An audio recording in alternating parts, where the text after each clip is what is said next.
আমরা ইফতারটাও অনেক সময় রাস্তায় দাঁড়িয়ে করতে হয়, তারপরেও মানুষের সেবা করে যাচ্ছি আলহামদুলিল্লাহ। কেন আমাদের তো বসার কোনো প্লেসই নাই। হ্যাঁ, আমাদের রোজা রেখে ডিউটি করতে অনেক কষ্ট হচ্ছে। দাঁড়িয়ে দাঁড়িয়ে ইফতারি করি, মুখ টুক তো শুকিয়ে গেছে, তবু মানুষের গালি খাইতে হয়। তবু আমরা চাচ্ছি জনগণ যেন বাসায় যা নিরাপদ ভাবে ইফতারি করতে পারে। এই মুহূর্তে বেলা 12:56 বাজে এবং গুগল আমাকে যেটা বলছে এই মুহূর্তে ঢাকায় 33 ডিগ্রি সেলসিয়াস চলছে রোজার মাস। সবাই রোজা রাখছেন, সিয়াম সাধনা করছেন। এই রমজান মাসে অনেক পেশাজীবী রয়েছেন যারা রাস্তায় থাকেন, রাস্তায় কাজ করেন। ঠিক তেমন একটি পেশার কথা আমি যদি বলি, রাস্তায় থেকে যাদের কাজ করতে হয় তারা আমাদের ট্রাফিক পুলিশ। ট্রাফিকের দায়িত্বে যারা রয়েছেন তারা রোজা রেখে রাস্তায় থাকেন এবং ট্রাফিকের দায়িত্ব পালন করেন। কতটা ভোগান্তি পোহাতে হচ্ছে তাদেরকে, তারা কিভাবে ট্রাফিকের দায়িত্ব পালন করছেন রোজার মাসে রোজা রেখে, তাদের কষ্টের কথাগুলো আজকে আপনাদের জানানোর চেষ্টা করব। যেহেতু আমরা সরকারি চাকরি করি, সরকারের গোলাম, আমাদের এই দায়িত্ব পালন করতেই হবে।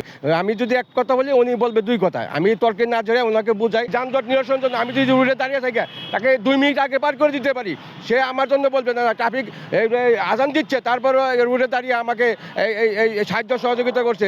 আমরা এটাই মনে করি যে আমাদের পুলিশ যাতে জনগণের বন্ধু হতে পারি, আমরা এটাই চাই।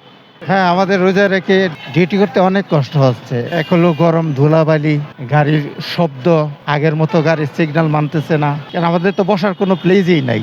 আমরা অনেক সময় দেখা যায় এই রোডে দাঁড়ায় ইফতার করতে হচ্ছে। এখন মানুষে তো অনেকটা বুঝে না বুঝে আমার উপরে মনে করতেছে আমি ইচ্ছাকৃতভাবে সিগন্যাল আটকায় রাখছি, কিন্তু একদিক দিয়ে ওই দিকে কতগুলো গাড়ি যাবে কি যাবে না ওটা তো পাবলিকে জানতেছে না।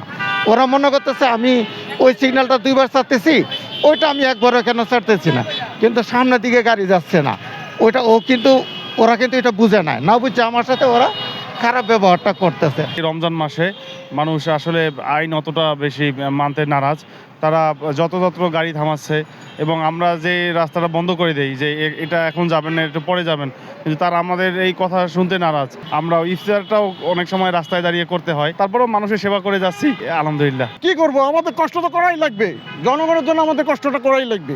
এইটাই আমরা চাই শুধু জনগণ যেন ভালো নিরাপদে যেন সে ইফতারিটা করতে পারে বাসায়। আমরা তো রাস্তায় গিয়ে দাঁড়িয়ে দাঁড়িয়ে ইফতারি করবো, এইটাই আমার। আমরা শুনছিলাম একজন ট্রাফিক কর্মকর্তার কথা।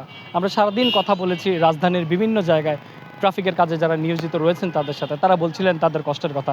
তারা রোজা রেখে রৌদ্রের মধ্যে তারা পরিশ্রম করে, তারা কাজ করে রাষ্ট্রের জন্য, দেশের জনগণের জন্য। আমি এই মুহূর্তে যেই ট্রাফিক কর্মকর্তার সাথে কথা বলছিলাম তিনি বলছিলেন যে আমরা কাজ করছি জনগণ যেন নিরাপদে তার বাসায় গিয়ে ইফতার করতে পারে। রাজধানীর বাসাবো থেকে মোহাম্মদ জুনায়েদ, দৈনিক আজকের বাংলা।